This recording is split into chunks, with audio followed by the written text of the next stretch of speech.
for 88. You suckers.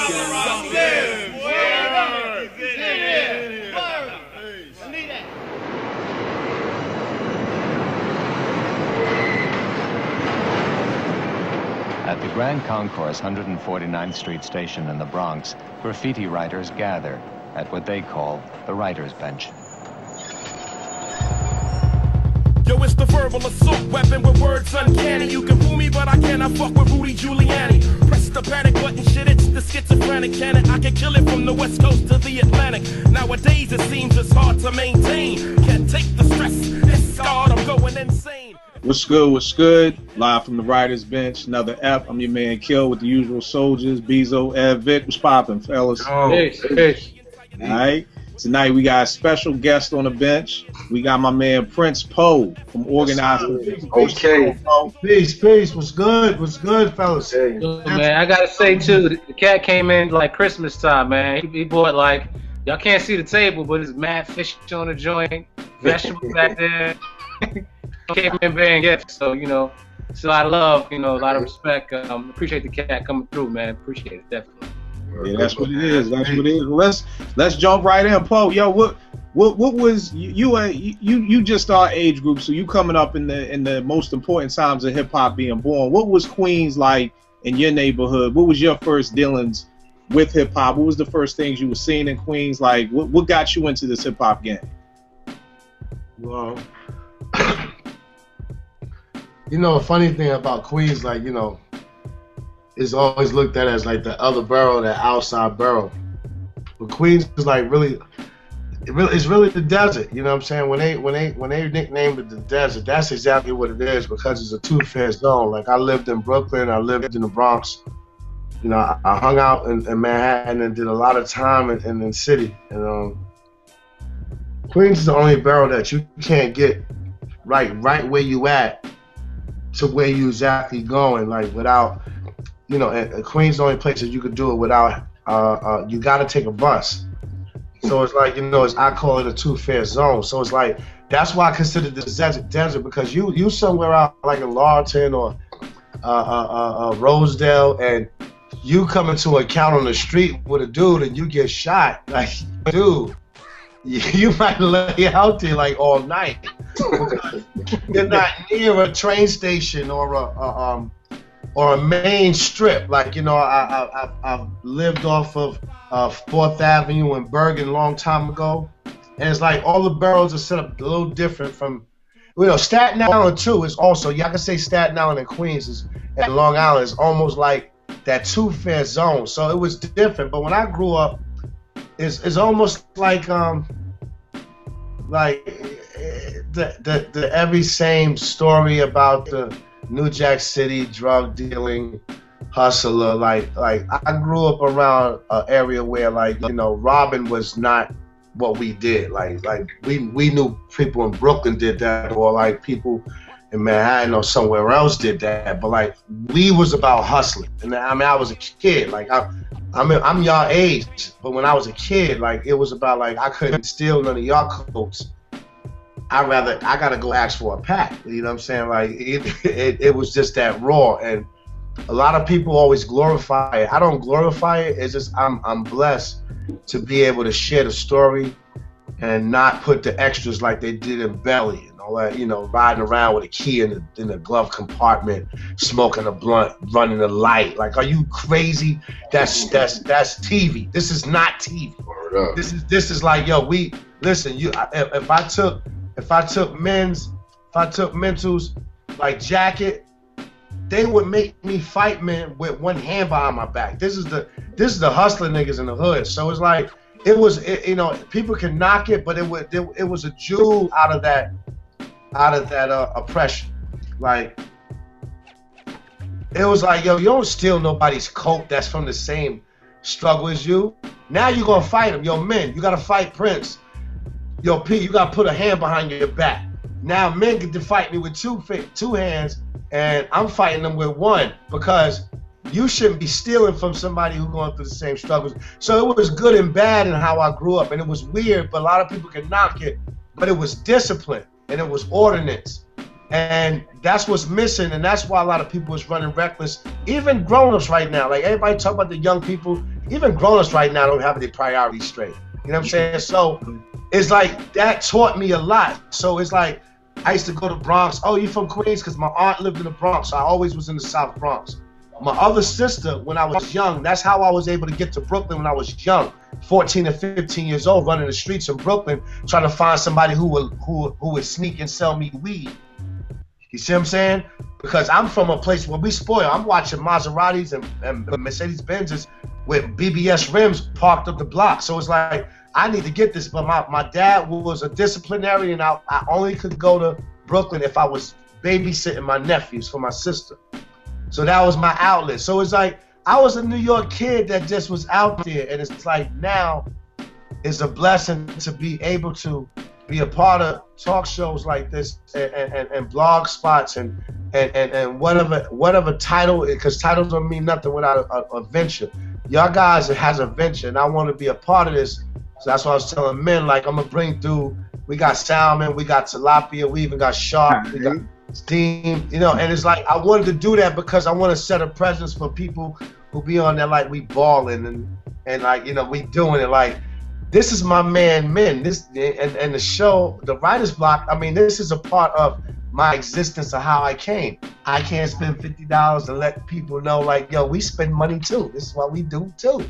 We do nice things. We have nice gestures. And my whole thing is with this hip hop thing is where we at right now. We need to acclimate and foundate what y'all doing. Because without this, there was no hip hop. True. You know, I was told by Disney, like, if you don't sell no records, y'all are out. Y'all gone. Get out of here. And when I see what y'all founded on, because hip hop is culture, it's a lifestyle. It's DJing, breaking, dancing, you know, all these elements, but it's a lifestyle. It's your everyday. You know, so when you know, so I'm here like not trying to preach, but it's like, let's build on the truth and let's be comfortable about it, and show the young people too, like, yo, dude, I don't need none of y'all for nothing. I ain't got a whole lot of money, but I'm rich in energy. Like, that's why I came through. So if I need to sleep for 3 nights till I get another check on somebody's floor, I can sleep on Minister's floor because you know I bring some fish. Alright.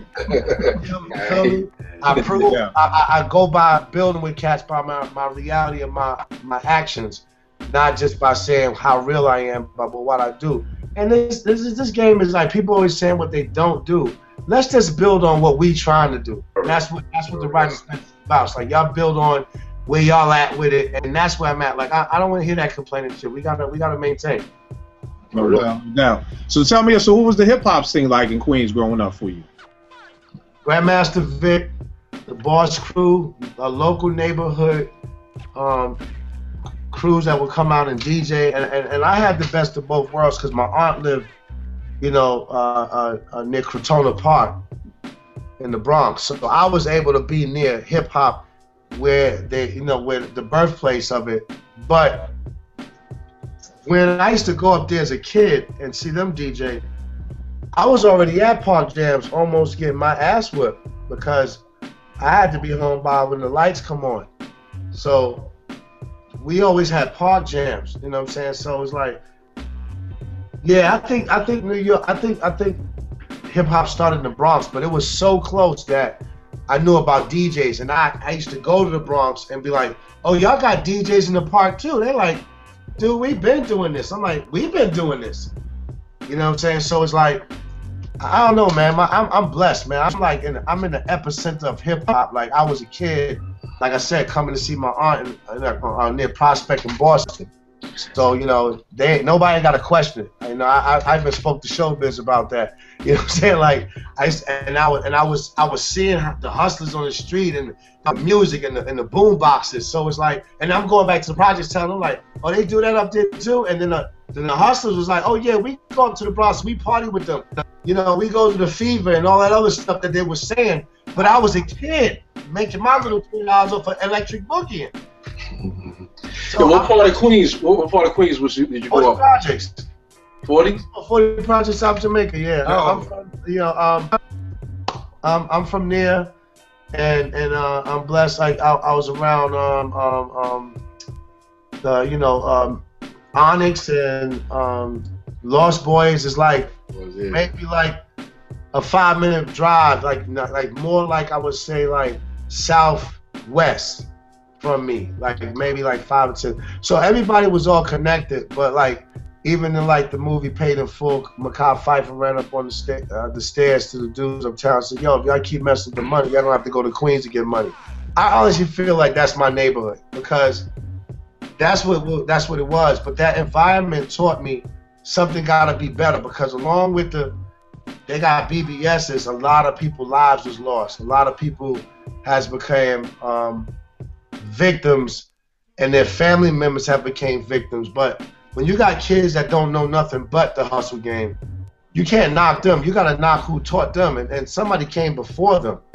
You know, whether it was a parent, a mother, or a grandparent. So I was that kid that was like, I was good in basketball. I was the dude that held the drugs but didn't have to sell the drugs because my dad was a street dude. My dad's from Philly. My dad's an old school boxer from Philly. He has family in, and that's why there's a connection here because dude say he's from, my brother say he's from Philly. And my dad was from a place called Germantown and West Side Philly. And my dad was in that era where it was hard. It was so hard to get a job. You either sold liquor, you ever sold like hooch, or you boxed. If you didn't box, you had to go into service because it was rare for a black man to even get a job. So with them teachings, he was like, I know you hang with your drug dealer friends, but if you bring one crack in here, I'm gonna crack your ass from your ass crack to the top of your head. And he was a boxer, so he would punch me sometime in the chest. So it was like, I was brought up different. Like, and I had a dad, and he was the father to my friends who didn't have fathers. Like, when you come here, you could talk to me, you could eat, you could sleep here, but I'm your father since you don't have no father. I'm not tolerating you not being responsible to yourself. So I have a whole different demeanor of a lot of things. So it actually taught me to not give up and to realize that I'm in a situation, but that situation doesn't identify me. Like, my friends was like, yeah, we accept him because he played ball. They didn't have to accept me because I sold the most drugs. You know what I'm saying? So yeah, we gonna choose when we play ball. And you know, when the cops come, he'll hold it, and he not scared because they all know all the undercovers knew who was doing things. I was a dude that was like, yo, we know you play ball. Like, they knew who I was, but I was just a dude that had heart. So, you know, I played my part in different things, and that made me say, this is not for us, man. This is whack, yo, because now he was there, now he's gone. This dude had the most sneakers, now he ain't here to wear them. This dude got a daughter, but he's locked up for 17 years and can't raise him. So what I grew up with around then, I'm seeing the outcome of it now. Like, I came from then, and I'm seeing how it's affecting our communities now. Like, these are crack babies. You understand what I'm saying? Like, these are who my dudes was getting rich off of. And it's not, I'm not saying my dudes, but like my peoples, people out there hustling. And this ain't our thing. This is a thing of business. Like, you know, we ain't the first hustlers. Trust me, we ain't getting the biggest money. But it's just the fact that it hurts us the most.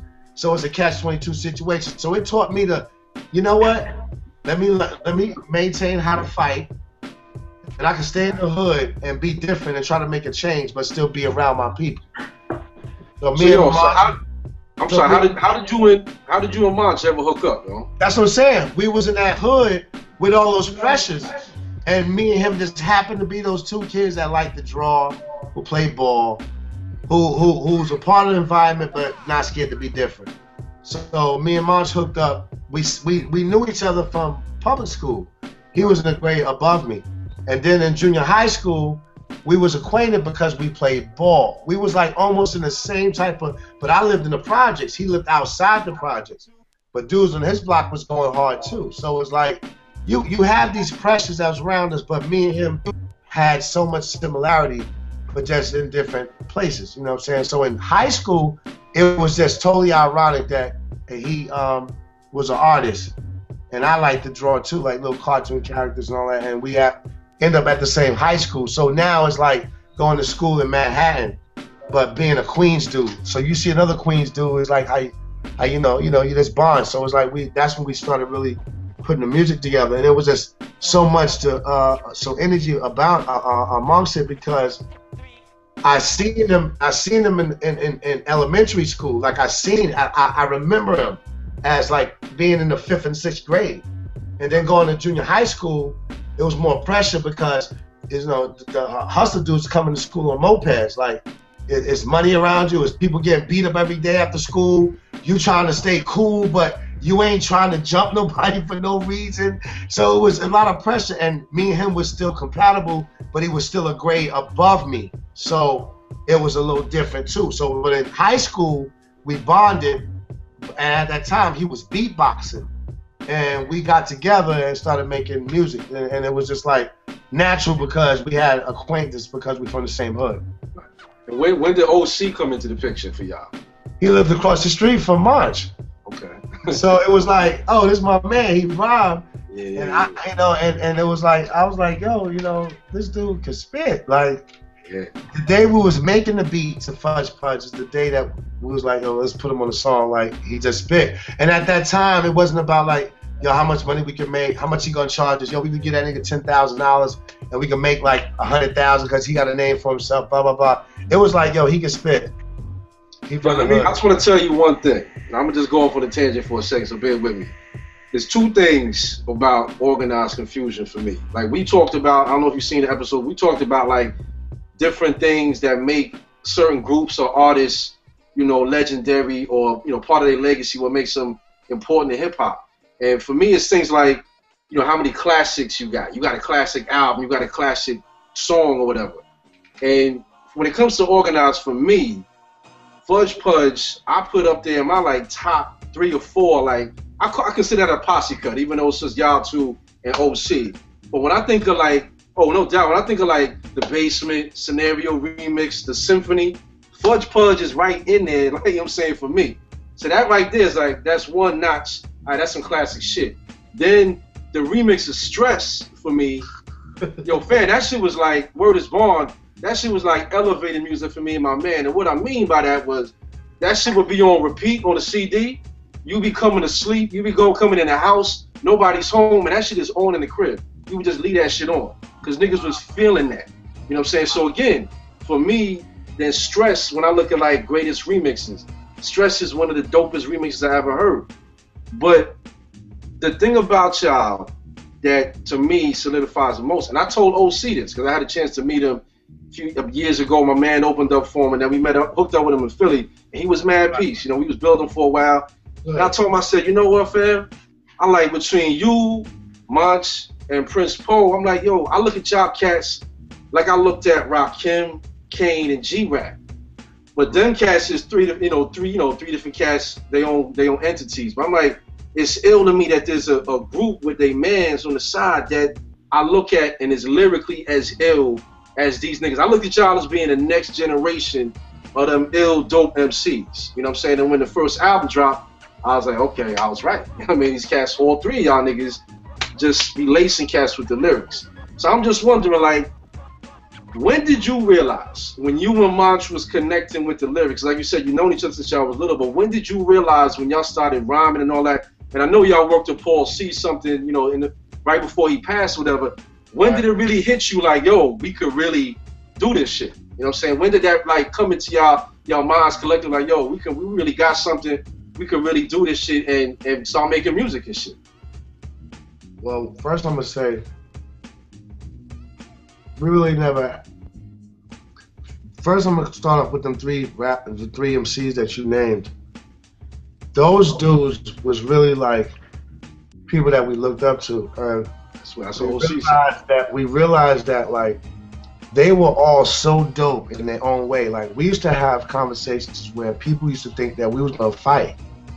me, Monch, and the whole crew, we in there screaming, yelling, throwing chairs, sliding, kicking, you know, kicking stuff, because, you know, the love that we have for the music was that deep.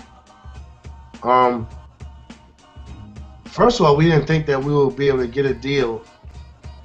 We just was willing to try, because people was like, nobody's gonna want to hear that. Like, but hip hop taught us about originality, and it taught us that, like, the way they, like, you know, who's the king, Biggie or Pop. Mm-hmm.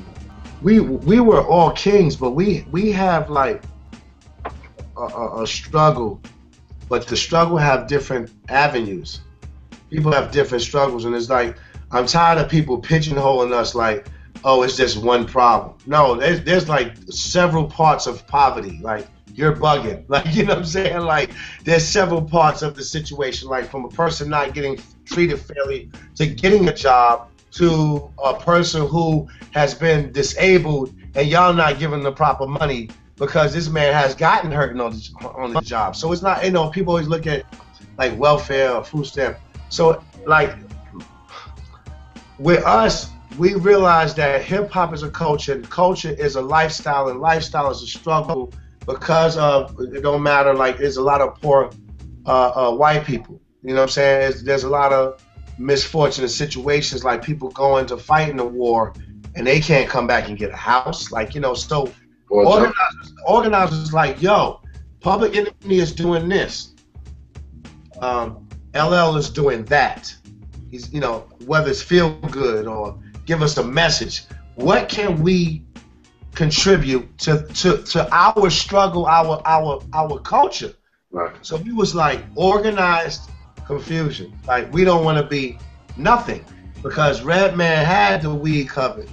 You know what I'm saying? LL had the love color, ladies love. You know what I'm saying? Long live, you know, rock and being the MC. So it's like they had that covered. Public Enemy had that cover of being political. So Organized Konfusion is like, one day we could be political, one day we could be sexual, one day we, you know, because that's life. That's dope. That's life. You don't feel the same every day. Y'all right now kicking like, aha, Poe, glad to have you on the show. Tomorrow, if something certain happens, y'all gonna be more aggressive tomorrow than y'all today. Mm-hmm. That's just what it is. So that we was trying to play our part in contributing to one piece of structure, that of just like being able to express ourselves without, and you know, and it's funny, like we're rhyming because we don't want to sell drugs, we don't want to rob, y'all are labeling, y'all going against what this is. This is an expression, this is a art form. You know what I'm saying? Y'all can take y'all shit and mold shit out of clay and make all this weird shit, shapes and shit that y'all had dreams of and shit, but we can't give you some reality of what we be around every day. So that's what Organized wanted to do, as far as how we came with the music, with the contribution. How can we sit next to Chuck D? How can we sit next to Chuck D? What are we going to talk about that's going to earn us the stripes to sit next to LL Cool J and Ice Cube? Because they're telling you today is a good day. Tomorrow might not be. You know what I'm saying? They telling you, you know what I'm saying, I'm going to knock you out because right now I got to be militant and I got to be steadfast because I got things to do. I got kids to feed. So it's like, you know, when you come in the game at that time, it was almost like the 5% Nation, like, what's today's mathematics? You can't be like, yo, you got beat up. You know what I'm saying? You couldn't be a part of something and not really be a part of something. You got to pay your dues. So that's what we did. And what's crazy is Monch was a beatboxer. And when we used to make tapes, it sounded funny because my rhymes wasn't enough to fill a tape. And I was trying to write a rhyme. And the first rhyme, I just felt like, yo, this is the first time I've experienced something like this, but that's the first time I felt like, in my eyes, like, yo, like, he puts things together better than me. But it's just the fact that I know he uses me as like how he builds his shit. But it's like, I just think that he's such a dope. I'm like a big fan of him. You know what I mean? Like Monch is a dude that I like, you know, for me to be like, yo, you got that beatboxing shit is gonna be played out soon. You got to rhyme. And your first rhyme is just super dope. you know, maybe he's using more of his brain than I am. I don't know. Like I learned sometimes you gotta humble yourself and not know why. Like, yo, I don't want to go to jail. I'm not gonna pop this dude because he's being extra stupid. Like you gotta, maybe it's a message. You know what I mean? So that's what Monts did. This first rhyme was, yo, I'm telling you, it's like almost like he was here before and he rhymed it, like he rhymed. So, you know, I know how to bow down, and you know, and I meet people that be like, yo, I don't really like him. I like you. You know, so to me, it's like I'm just super humble with it, and to that factor, we was able to make 3 positive albums without no conflict, and even still, when we broke up, it was for a positive reason in conjunction with each other. It wasn't no conflict. So we wanted to just play our part, and that's where we at in hip hop, with everything that we did. I got 2 questions for you, man. One, you can answer them either way, but I guess the first one would be about one of my favorite albums, and I know it's my favorite because I paid a hefty price to have it on vinyl, and that's the Extinction Agenda. What was that cover about, man? Like the green fist?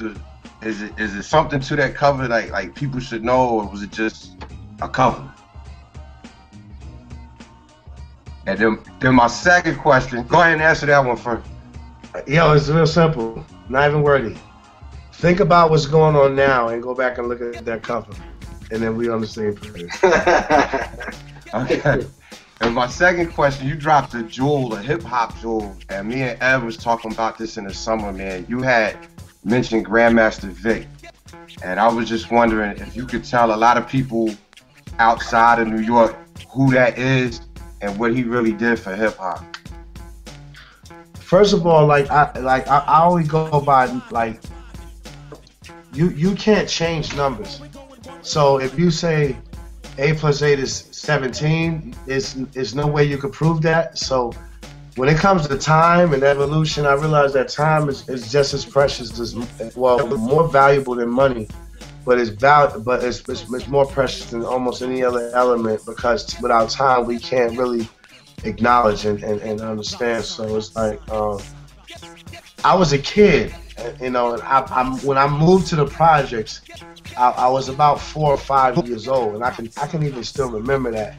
And when I was about 6, my dad was a little bit more comfortable with me going outside on my own a little bit more, and they used to have park jams, and there was a crew called Yankees Crew, and then it was Grandmaster Vic, and the song Kenny Burke, Rising to the Top, was like an anthem when I was like 12, 13 years old, like 14 years old. So that record had to be around, like, whenever that record was like really, really dope. I was young, man, and it was like, damn, the street lights is about to come on. Should I get my ass whooped? Do I want to really go hear Vic?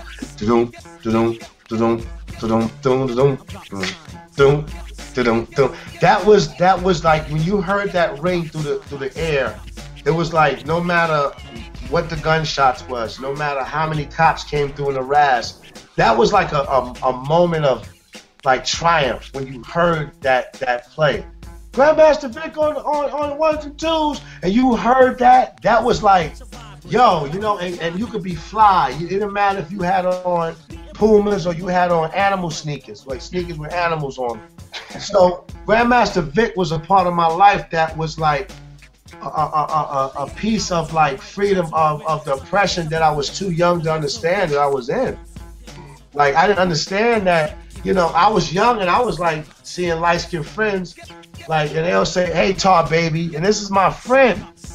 Like, hey, Tar Baby, I'm like, hey, vanilla wafer, you look like banana pudding. You know what I'm saying? And when you see it in the movies, people think that's not real. But we had interracism when I was a kid in the hood. So, and it was like, we was friends, but it was just, this is just the elements and the little bacteria of oppression that was even in between what people even know, because these was my people. So that music separated all that. That music killed all that. That music brought me and my Spanish neighbor together, like, yeah, son, yeah, that, you know, and we was a part of that for that 3 minutes of that song, and the 2 minutes of the next song to whoever had to leave, or until somebody started shooting. You know, the environment was there, but it was a quick moment of freedom, and Vic did that. You know what I mean? He has a lot of things that he did, and I'm not saying any other DJ in New York didn't do it. All I'm saying is that you start hearing DJs on the radio, you know, doing the same blends. That's where I heard blends at in Queens. He used to do like Rising to the Top, beat, you know, instrumental with KRS-One. You know what I mean? And that's what I grew up off of. That's how mixed tapes came about. Not mixed CDs that they call mixtapes, mixed cassette tapes. You know, and that's where that came at for me. You know what I mean? That came from the DJ in the park, and the MC ain't say too much. We got Grandmaster Vic on turntables. Grandmaster, come faster. And he shuts up. He gave 1 or 2 shout outs to the whole crowd, not his whole crew with his baby mama and his second aunt he just met. You know, just moved from Kentucky with just 1 half big toe. None of that. You know what I mean? It's just too bubblegum right now. When they said it, it was meant for a reason. I want to give a shout out to my man Snoopy Snoop, man, just came home from doing 13 years. And he there, healthy, nothing wrong with him. So like I said, you know, we just felt like we had a job to do. That's just basically what it comes down to. And that stress cover is just what it is. Like, you know, it's like everything that we do, people always say like, yo, they conceptual or they conscious. Every rapper is conscious, because all it means is you're alive. If you look up the definition of conscious, you know what I mean? So we just was like, why we gotta hold a gun to show you that we in the hood, basically. All right, I'm gonna throw a question in there. I don't know if I'm coming through clear or not, but I want to talk about one of my favorite albums of all time, and that's Equinox. And then I also want to talk about the next project. We'll probably get that to that probably close to the end of the show. Poe's next project, because I had the privilege of hearing it, and it's stupid. But if we could talk about Equinox, like I said, I'm not gonna get into my own personal story, but it's one of my favorite albums of all time. What was because Equinox was a theme was a theme album, and it had a storyline to it. And you wouldn't find too many hip hop albums during that time that really had a deep storyline through the whole entire album. If you could break down just for a minute, like the concept as far as what the story was about with Equinox album. Well, first, people know about the Equinox as far as the universe where the sun and the moon and the equator makes these changes. I'd rather leave it interested for you to look it up, and I'm not going to go that deep because I ain't going that far off the tangent, but the album started where it ends, you know, basically. And it was the first time that a lot of people didn't notice, but it was the first time that they used to call us underground, like, and I never really liked that title because it sounds weird. Like, you know, we can have a song and they can call us an underground group, but as soon as the radio play it 20 times a day, we're a commercial group. So really the titles, whenever they like title it and make it seem like more grungy and dirty, it always relates to us, and it seems like it always stops us and detains us from making more money. I'm gonna keep it real with you. Like, I just think that it's a mind. Yo, can I curse? Yeah. No, it's straight up. It's a mind fuck thing. You know what I'm saying? It mind fucks you because it's like, yo, you a conscious rapper. Like, dude, every rapper is conscious because they're alive. They breathe. It's being. You know, people look up the definition. Then underground. Like, what do you mean by underground? It just sounds and it makes people feel like the underground person's not getting no money. That's what it comes down to. Oh, he's underground. He do it for the love. Motherfucker, I do it for the love, but I gotta eat. You know what I'm saying? And they get that fucked up. So people think that when you underground, you supposed to be broke, you know, dirty Timbs. Get the fuck out of here. The bottom line is, Equinox was the first project that we was like, okay, Disney is telling us they're not doing nothing. but they spoiled us in certain ways. So we're gonna wait to do this deal. And we had a choice between Capital and Priority. But a lot of people don't know that we was talking almost close to $1 million deals because we was working with such other creative dudes that was MCs. A dude that was from London that sound like Slick Rick, but just so more like raw. Like Slick Rick is dope, but I'm talking about like dirty. Imagine Slick Rick dirty. You know what I'm saying? Like we had that, and we went with the deal with Priority, but they made us the executive producers of the record. So we had a $500,000 deal in our hands. So now we was able to do a hip hop record the way we want to. So the Equinox was put together with like a lot of Hollywood sounds. And we had like different engineers coming in. Like when me and Monch is talking in the car, you know, like you hear the window being rolled up because it's raining. You hear the rain hit against the window. So they did it just like they do with Hollywood, just without visuals. But the album was about two friends. One was like passive and one was aggressive. You know, we because it represents all of us. Like, you know, we had that friend that's like, look, I got babies. I gotta hustle. I gotta make something happen. And then we have that friend that's like, I'm trying to go to college. I'm trying to do what they say that we won't do. And that's pretty much the lifestyle of us all. And we try to put that in that record. So again, like it's not deep. It's just the fact that we call it the Equinox because it's like when day and night, you know, the blah, blah, blah, whatever the meaning is. I'm not even going to get into that. But it's like we wanted to show you that it's two guys that come from two different lifestyles inside our environment that's like going through the same exact struggle. And they're trying to find their way. They started hustling. If you listen to the record, they had a store, they had a setup, but it was one dude that was scared to death to go to jail. He's like, I'm the smart dude. I'm not trying to go to jail. We have that. Mm-hmm. We have that. They think that we all want to be a part of that. We all, whatever, fuck that. Nigga, I'm going out. Like, get the fuck out of here. The ones who do that are just lost, and their parents who are products of the environment of that lifestyle that I told you I grew up in, this is the reaction of it. This is the outcome. Yeah, we got the money and we had the cars, but now this is what happens when, you know, these elements are placed in our lifeline and our everyday. And that album shows that in our way without busting a shot every time you hear the song. Like, you know, back at that time, pop, pop, pop, you hear gunshots. And then they started editing the gunshots on radio. We was like, we don't have to do all that to show the same struggle. So we wanted to put it in a movie form, you know, and that's what the Equinox is about. And it's certain songs that deal with all emotions. So if you passive, you can get your smooth, jazzed out joint with the same understanding that, yo, remember that, you know, we have a responsibility to ourselves and our community and our culture.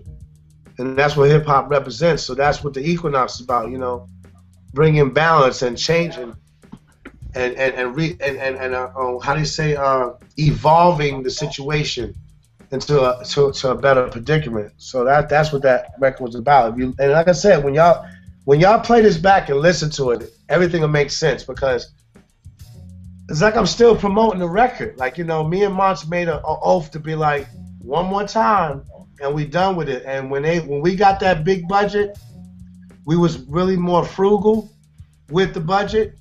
But we was like, one more fucking album of people saying, oh, your album is the fucking best, but y'all don't get the right promotions. Oh, fuck, man, I wish y'all the best. I know it's hard.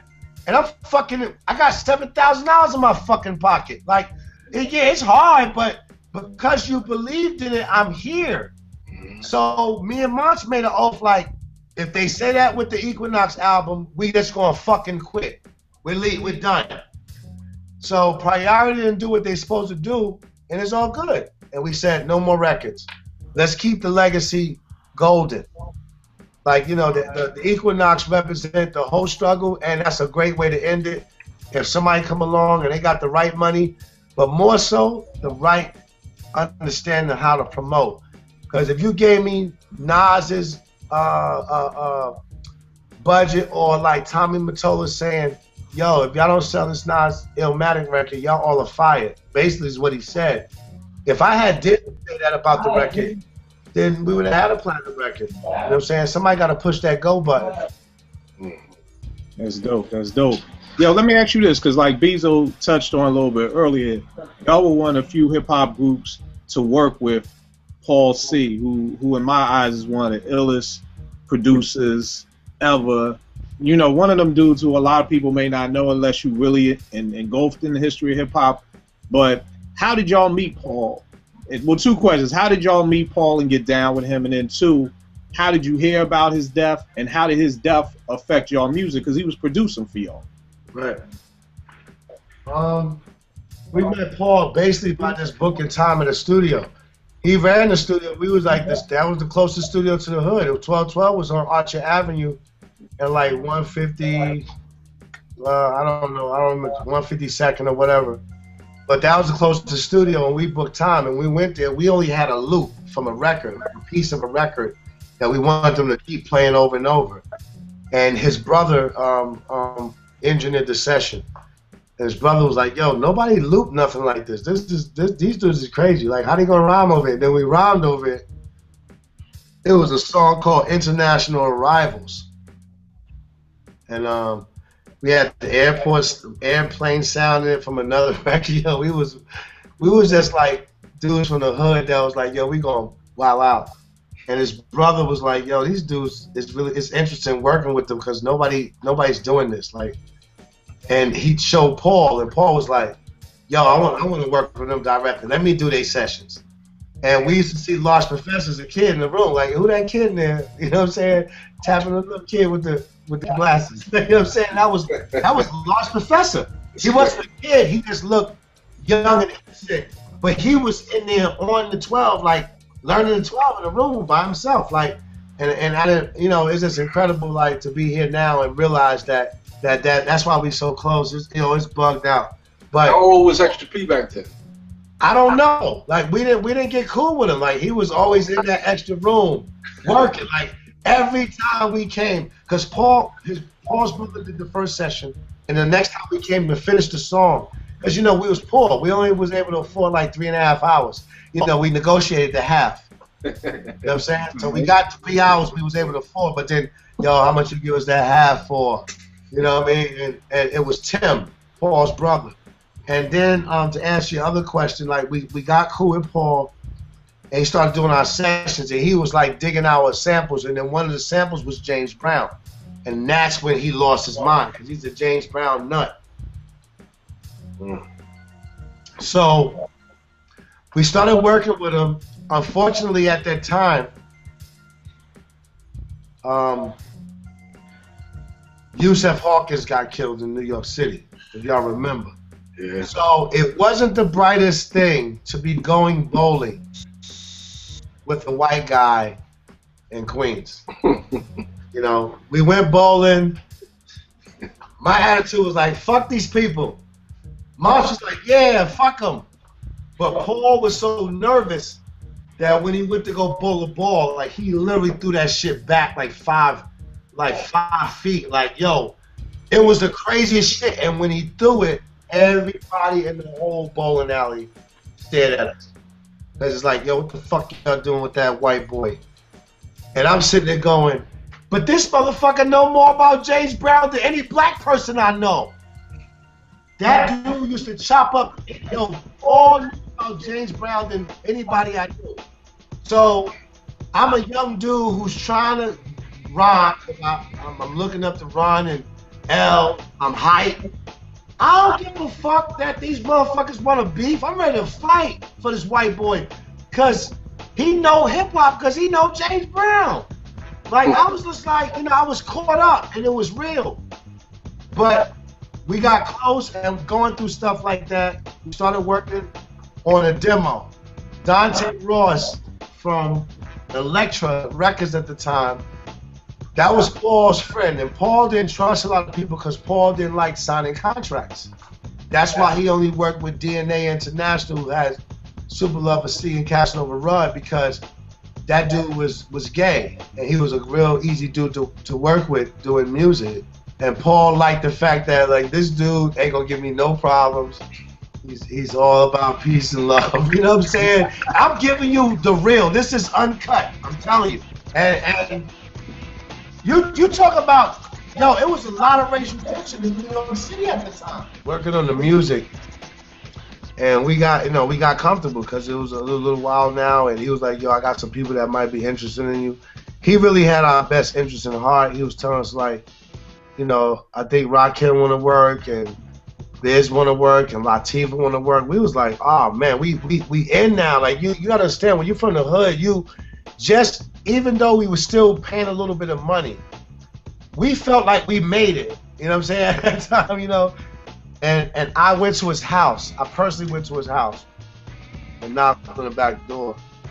And I mean, the sad thing about this story is, when you from that environment and you see the big cars, you also see the pain and the bloodshed too. Like it's real. So to go to his house and like, I'm knocking on the back door, like my regular knock, and like 3-4 white guys, big white guys come out. Like I'm like, yo, who is these dudes? Like, and they was like, yo, who are you? I'm like, I'm Paul's friend. Like, who are you? Like, you know. And it was funny because they was detectives that was really like, you know, they was just really aggressive. Like, you know, they was very aggressive, and I was aggressive back. Like it was like, you know, I was like, something's wrong, and I don't give a fuck what y'all talking about. Like, you know, because at the end of the day, you can do whatever you want to do to me. Like, I can't fight you back, punch you in the eye. You know, there's no winning with, you know, and this is what I was taught as a kid. Like, there's no winning, so I'm going all out. Like, I'm not acting crazy, but get the fuck out of here. Like, fuck y'all niggas, period. My man live here, I came to see him. When's the last time you spoke to him? That shit almost made me, I almost passed out. You know what I'm saying? Because, again, you know when somebody asks you the last time you spoke to them, they telling you that this man is not here no more. And I was very spaghetti legs, and it was, now I'm getting, I'm you know, illusional. I mean, delusional, you know. And they was like, yo, Paul been murdered, you know, a couple of hours ago. And, you know, what's weird is, like, I've had friends that died, but it didn't feel like that. Like, you know what I'm saying? And that's when I realized, like, you know, life has to do more than, like, skin color or, you know. That dude was, like, arguing with his wife, like, look, I told you I was going to the studio, and we was working on shit. Like, he was like, man, she get the fuck out. She could wait. I give her money. We go to the movies all the time. We go to the movies twice a week. I give her plenty of time. And he had a bad black sister. You know what I'm saying? So, to me, it was very crazy that Paul had a black wife, who Yusef Hawkins got killed, the tension on the street, we're doing music that ain't got shit to do with just being a thug or a hustler, and like just mixed in the bowl. Like it was a straight organized confusion. So you know, I was in interrogation for 6 hours, you know, and it was like kicking the chair. You can't use the bathroom. What the fuck was you doing there? And it was like, y'all motherfuckers is toys to me. Like, yo, I'm a grown ass man. Like, you know what I'm saying? Like, I'm grown, and I seen dudes get shot when I was 13. Yo, when are y'all gonna get the fact that he asked me the same question the same way, and it's the same thing? I spoke to that man a day and a half ago, and I'm expecting to see him, and y'all dudes got me in here, and I'm really hurt right now, but I refuse to share that with y'all because y'all animals, and y'all trying to treat me like an animal. You can't do it. So keep kicking the chair, starve me, but when you're done and realize that that was my family and you're stopping me from mourning, then I can go home, and I can, if I find out something, I can let you know. And this is me. This is my first interrogation, and I'm talking to them like I've been in it my whole life because of my environment. And it's a sad thing and a good thing at the same time, because it's like, you can ask me the same question. Dude, listen, man, this dude was incredible to me. Now, this is the deepest thing. I go to the funeral, a wake funeral, and as you know, he's white and I'm black, but now the same family, his family, that invited me into their crib, offered me food, whenever, like, you know. Now his family is not receptive to me in the Wake funeral. And then later on, I found out because they had got word that it might have something to do with his wife, and his wife was black. Now you gotta understand something. It don't got nothing to do with black or white. It got to do with that Yusef Hawkins got killed, and you have a certain thing that's on the main pedestal right now. You see what I'm saying? So this is why, you know, a large professor named it Paul C. Productions, that, you know, after Paul C. And this is why we always keep his name alive, and I always do any interview that's talking about him, because he was the igniter to our career in a big way. But more so, he was an emblem of that, you know, when it comes to good spirits and good energy, and just a non-focused, you know, no misunderstood or lost soul, there's a difference. It don't have no color on it. Because Paul was still finding himself as far as his hipness and like how black people gonna like me when I let them know, like, I don't give a fuck about none of that shit. And I'm saying, like, if the word, I would say if the word nigga was a slang back then, I could be like, yo, that's my word, that nigga. Like, Paul would probably wait to answer to any conversation, because, like, I don't want to be a part of that. Like, I just want to make music and show people that yo, James Brown's the best, and yo, I got ill skills. Like, yo, you know what I'm saying? Like how Large Professor's like that way. He has that certain peculiar way that he is. That's how Paul was. Paul C was. So it was, you know, it was. I was blessed to be able to work with him. You know what I mean? Like, I miss him. I can't imagine to have a conversation with him right now in these times. Like, you know, everybody looking like Justin Timberlake as the smooth, sold out white. Like Paul would have been that Justin Timberlake of producers. Like, black girls would be like, I want to fuck that dude because he's just sexy, period. Like, because he loved, yo, I'm telling you, this dude would listen to a James Brown record from beginning to end. And that's what taught me the difference between, like, producers who make beats. They always look for the breaks. Right. You know, Paul listened to the whole record. And this is why Large Professor always finds a part of the record that you already had and freaks it way better than the average, because he listens to the whole record. And that's Paul C.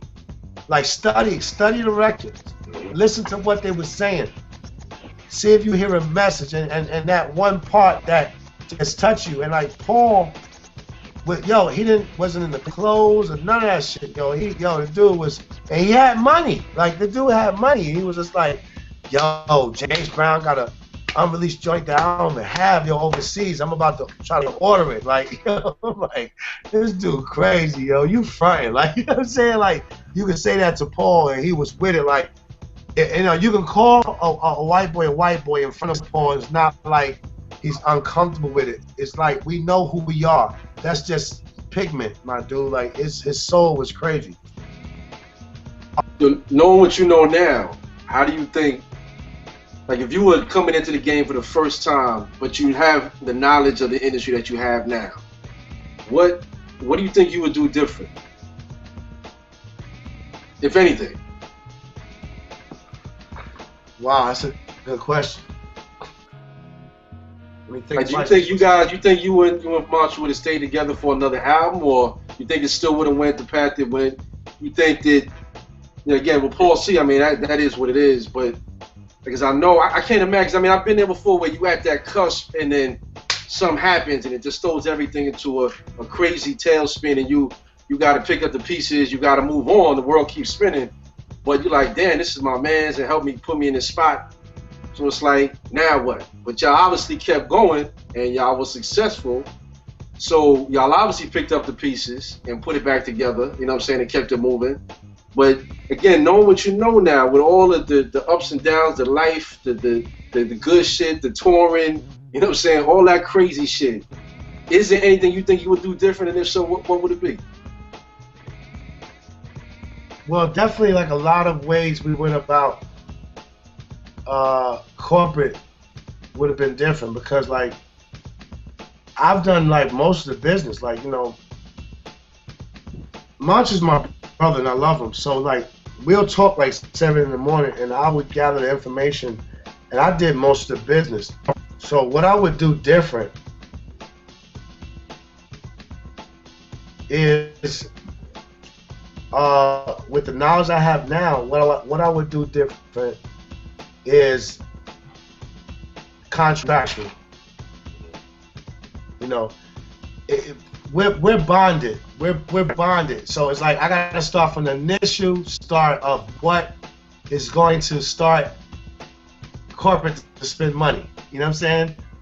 The contract would have been structured ill, because contracts could be made any. If you want the record label to pay for you to go to Planet Fitness for the next 5 years of your life, even though your contract is 3 years, you can get that in your contract. You gotta ask. Right now, in these days and times, dudes is getting. We can go to the gym. We can, you know what I'm saying? Like, yo, I wouldn't ask for none of that extra shit. My contract would just be hooked like, yo, when we reach this amount of sales, you gotta do this. We're going half and half on the merchandise. You can have half of the money, but in return, you're gonna give me this much promotions. I'd have had readout signs at the merch table at my shows. You know what I'm saying? Like, I would have made them go extra where they can utilize their what I would say amenities. Like, you know, companies get shit cheaper. Right. They can get you a leased car cheaper. I would have had fire trucks with logos on the side, because I knew it would have cost them a certain amount of money, and they would have been able to. And like I said, with the royalties and the splits and the mechanicals right, and I'd have been like, and if we do certain amount, you're obligated to work out a whole label deal, and out of baby day ass, out of what does it say? Slavey day ass, Slim and Baby, Cash Money, Puffy, Puffy Carter. I'd have fucked that shit up. The contract would have been so ill, y'all would have had jobs. Y'all have been like, word, we could do internet blog shit 10 years from now? And he can get started now? Woo! Post ill. That's what's up. I'd have fucked it up. I'd have fucked the game up. They'd have been like, yo, you hiring dudes to do computer work 10 years before it go down? Yup. They can just do street stuff now, and we can do merge. Yeah, and then we can be ready. As soon as that shit come in, yeah. we can have our Apple computers on order right now in 1994. We good. That's what I was doing different. And this way, we'd have put more focusness and knowledge into the future music of now. If I could have, if I had what I had now, like right now, like Kendrick Lamar would have been able to come in the game when he first started, instead of having to prove himself, because we already had that established. Because I listened to it, I'm like, yo, I hope this dude knows who we are, because I swear, you know what I'm saying? Like, I like to hear influence because people influence me. Right. So if I can say Kumo D, Rakim, Coogee Rap, top 3 favorite MCs, KRS-One, a tight, like I can't even say 4, I would say, you know, 3 iffy, might punch one of them in the head and win them. You know, it's just so much influences. So I gotta pass that down. You know what I mean? Like when I hear somebody like that dude something, he listens to us. I just like the thought of it. I don't really care if he say that. I just like the thought of it. It's like I could say like, yo, I got that run from Rakim, or yo, G-Rap killed it when he said this. Like, so nothing is new. You know what I mean? Nothing is new. Bebop, hip hop come from bebop, and you know that's just where I'm at with it, man. Like I get saucy and get like high off of hip hop. Because I'm from the era where it was an outlet and it was your stress reliever, it was your pain, it was your back reliever. People taking muscle relaxers. Hip hop was the world, was the hood, everywhere. Muscle relaxers.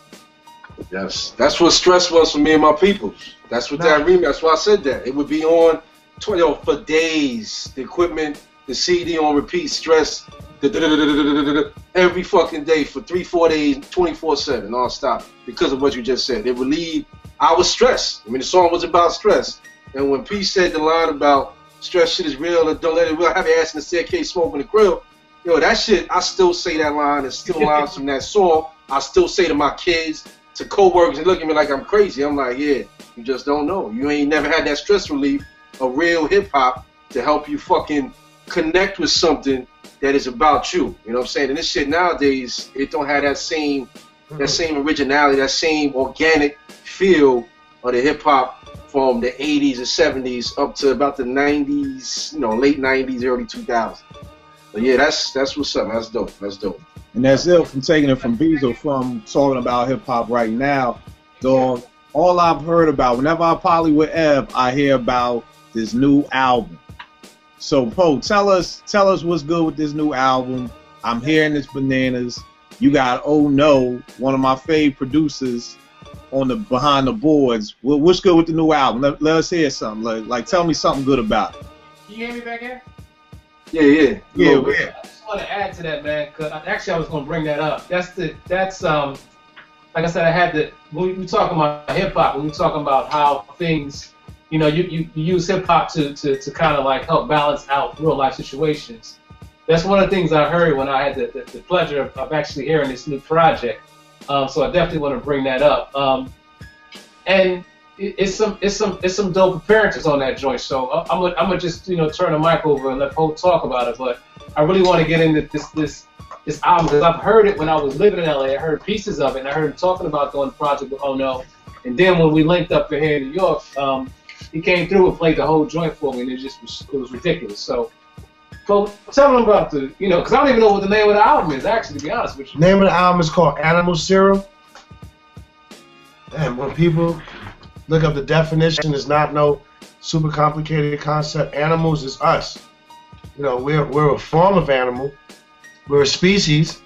We're a being, you know what I'm saying? And also is the way the system treats us. It's not, animals is graceful at times. You know what I'm saying? They become volatile when they need to. You know what I'm saying? We become volatile sometimes when we just trying to front for the cameras. And animals don't do that. So it's just so many different ways I went with that. But serum is like the part of your blood that maintains all the goodness that keep you going. Like when you got a cold, serum in your body helps you build the defense mechanism to get colds out your body and different things. So animal serum is really the metaphor for this album.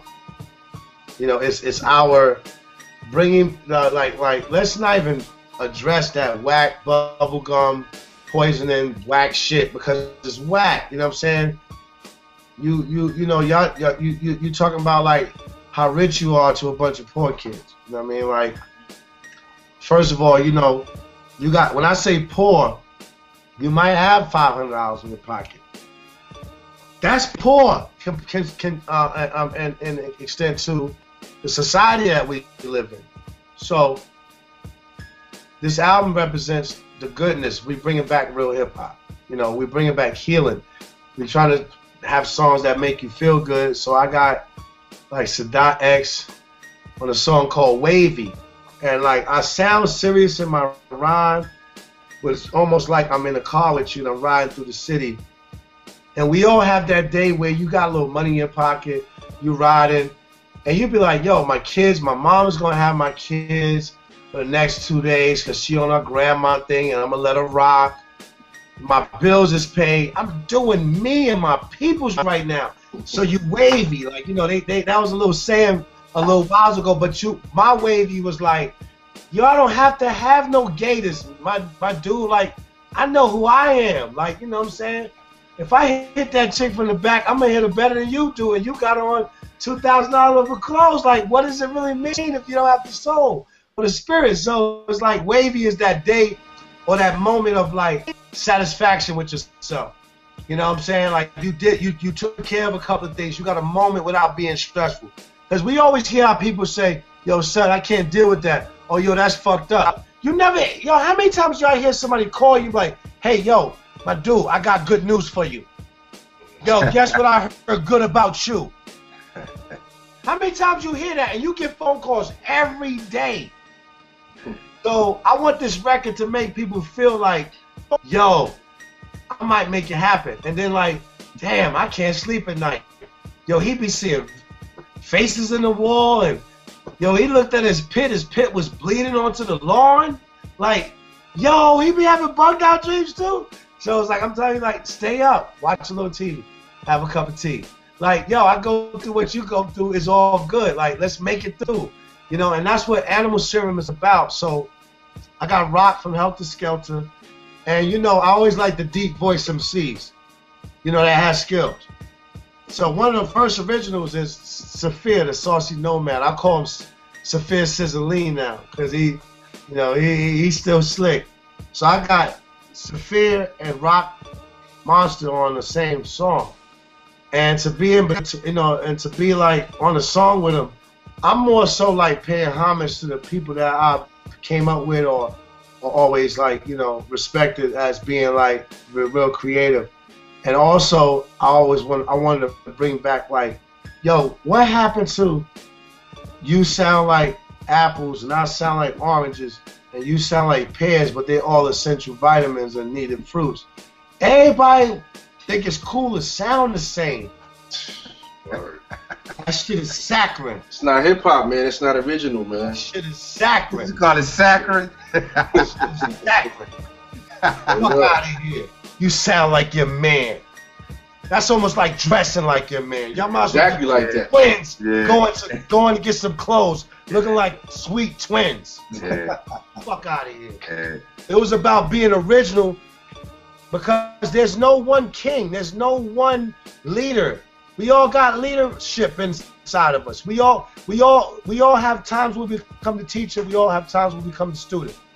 Like, you know, and man, this game is fuck this new shit. Hip hop is what it is. If it wasn't what it was before, it wouldn't be now. So to be able to see hip hop make millions is like my dad is here now to see Obama become president. Is this something that you can live and die? Like you can go to your next evolvement, to the essence. You return to the essence with that.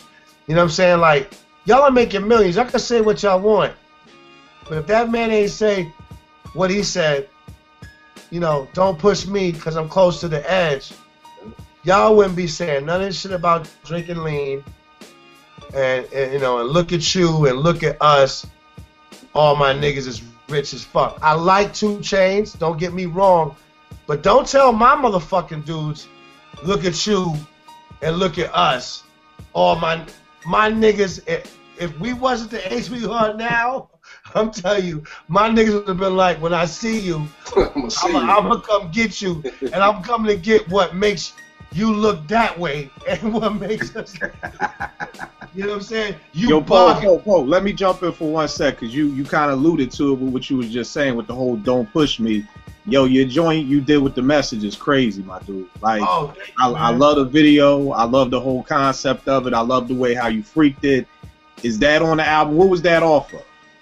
That's not on the album. I just did that to pay homage, and I did that to let people know that I'm still around. But I wanted to do it to also let people know that, yo, man, you don't think it's corny to be responsible and to take care of your shit, because, yo, how can I use a song that was made 26 years ago, 27 years ago, and just change some lyrics, and we got the same fucking struggle? Right. It's the same exact struggle. That's something to think about. So I'm dancing in the video, I'm clowning, but that's some real fucking serious shit to think about. It's insanity. Just going in a circle. It's just going in circles. We done had mad, what's some shits they have at the conferences? Panels and shit. Talk about what we need to do, but we never do nothing. And like you hear the positive songs and the rallies, but nothing really never happens. So I look at it as how I can contribute is just by changing my lifestyle. Yup, I respect you. I like some of your shit, but I can't buy it because if you making millions and you could buy Maybachs, then you don't need my money. But I can listen to your song, Rick. You know what I'm saying? Like it's all good, but you don't need my money. You need corporate America's money. Cause motherfucker, I'm from. You gotta go back 3 steps, and then you can relate to me. Cause now you talking on some extra shit, and that's not real to me. You know what I'm saying? Fuck out of here. Like you know what I'm saying? We from the same era. We from the same era because of the age bracket. You can't change numbers, but more so, I dig your records. I like listen. That fuck with me, you know I got it, I fucks with it. But I don't let the music dictate my everyday. So I choose things on why I wanna fucking like it. I'm not liking it because you are playing it on the radio. I don't listen to the radio. I'm gonna say, okay, I'm gonna deal with this song because I like oh man, whoever played that bass, he a bad dude. But you bet, I don't have no kids. If I had kids, you get less play than you get now. You should be worse with me. So I just deal with what I feel I can deal with. But when dudes start talking all this, you know, last week I was in my other bands. I like that too. But when dudes start talking about this, like yo, I got so much money, I'm doing that. I'm like, no, you don't, because none of your homies should be in the projects. When Kendrick Lamar said, I'm the king of New York. No, you're not. Because you're not the king of Compton. In your own city, you're not the king. Because you can't name 150 kids that can say, my life has changed because you changed it. Then you ain't the fucking king of your hood. You're doing that for the media. And the media's eating that up. So it's all good. They're playing it. They're doing all this for the cameras. But I don't fall into that because I'm from the East Coast and Tupac shouted me out on his album. Yo, shout out to Organized Konfusion. Before the success and all that shit came in. And people know that. Real people know that. That man was, me and him was real close. So it's like, it didn't matter what coast we was from. He was from Queens. It didn't matter. We knew that there was a message to get out. And that's the reason why all that stuff went down. But where we at now, I really don't care what people do. I keep real hip hop alive with, you know, what y'all do, what I get from certain people on Sirius Radio. I don't care about what you're not doing. I only care about people who's getting money. In other words, don't tell me like, yo, son, that dude, he stay broke right now. That nigga always begging. Well, maybe he has a reason to beg. Let me try to get some money, and then maybe I got enough money to go find out why he's begging. Right. But until then, I gotta get me right. But that's really where that came from. That whole scenario like that, like the whole this outlook on what's going on, man. Like it's the same thing. Like the message, yo, it's scary. It's very scary. Like the same exact. I can say the same exact thing and just change up the lingo. That's scary. Yeah, you're right. That shows our lack of executing togetherness and power. And they keep us separate. They keep us separate, and we let them. And what I represent by we is the negative powers that be. I don't know what it is. I know that you shouldn't be trying to buy a PlayStation 4, and you don't know where you're going to be living at next month. And then you want to borrow some money from me and fuck up my stash. Instead of calling me saying like, yo, I got a chance to open up an ice cream parlor. Do you got $500 to put in on that? You know what I'm saying? So it's like I try to look at the cup as half full, not half empty. So I'll be like, this is what I play. This is the two Chainz songs I play. The two Chainz songs that I play. And then I play my Large Professor and Abundance of Drive and Showbiz and AG. And when my niece and nephew get in the car, then if you don't like it, fucking drive your car. How about that? All right, so tell me this, B. When's the Animal Serum dropping? February 4th, hopefully. You know, if the big machine do what they supposed to do, February 4th, the video for First Word to What Was Last Said should be out maybe like January 3rd or 4th. Depends on if everything goes good. What's the label? Wandering Works / Nature Sounds, totally independent. I'd rather, you know, do deals with people that's more into trying to get the good music out there. Like I don't know what Payola is doing. I don't know what being linked up with what type of dude. Like, you know, I'll buy you a couple of drinks, but I ain't tricking my message like that. That's not gonna happen. You know what I'm saying? So I'm going the blue collar route. Oh no produced the record. But a lot of people always he gets overshadowed by his brother, which is Madlib. But Oh No is actually the dude that composed a lot of music on the new Grand Theft Auto 5 game. So a lot of music, even you hear live, was like from beats that he made as beats, and they played it live. Sure. Like him and Alchemist was here in New York, and they performed with like a famous band from Europe called Tangerine Sunset or Tangerine something. But they're large, and like they all came over here and did like a big presentation. Alchemist, Oh No, and the band. And I didn't realize how big this game was going to be. So when they said it went like 8 million in 3 days, he had a lot to do with the music. So, you know, he's just a twisted way of thinking type of cat. You know, his attitude is, if you get a record and it's a real whack record, he gotta get something off that record, else he felt like his dollar was wasted. He's gonna find some of the wackest record and make it the hottest shit. So he's very creative. He's big on the drums. It's very epic sounding. And we got different songs from talking about today's politics to talking about like being wavy and being fly in your own way. Like, you know, I used to take the bus when I first got back to New York, and I'm like, I don't give a fuck if you look at me funny and you in your Benz. I'm on my 3rd passport. I've been to mad countries, so if I see a chick pull up behind you and she waving me, I'm gonna wave back at the bus stop. Like I live by my freedom, not my pride. You know what I mean? It's like I know who I am. So you know what I'm saying? So I holler back because I'm like, I'm nice. I'm a good guy. Like, you know, I know I survived a lot of flights. Like I survived a lot of long flights. Like I lived. I'm not one of them stories like, yo, Paul was in the thing, did the, you know, and it blew up. That's a story that can be easily touched and understood. Like, yo, it's sad that, you know, Paul went that way. It could have went that way, but it didn't. That wasn't the plan. So your ego of like, yo, I'm driving, son, why you fucking taking the bus? Because I just moved back from LA and I'm not gonna buy a car. You know what I'm saying? Like, you know, I take the bus because I live in the city that's the flyest, and I can get to Brooklyn from the Bronx in 1 hour and 5 minutes. That's some fly shit. When I drove out in LA and I could not go from Inglewood to downtown, over to Pasadena and back to Hollywood, even in a fucking day. Fuck y'all niggas. This shit too fucking widespread. I'm back, my niggas. I'm back. It's funny.